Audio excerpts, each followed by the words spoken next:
Ecco lo divoto Vasapili, lo potenti putiri, creature di golem, obbligare li fantocci alle dogmi di lo credo, alle rituali e allo sacramento senza sacro.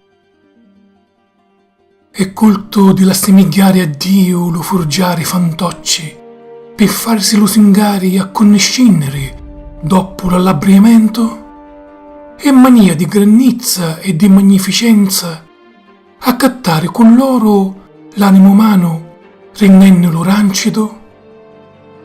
Vizio, tentoria, corruzione traviano l'Adamo originario.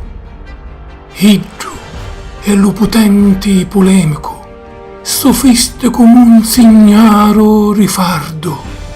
Iddio è lo potente marpione. Allocca lo Magnus, si fasciata tra file di fuggia che l'acclama, noggio che l'ami.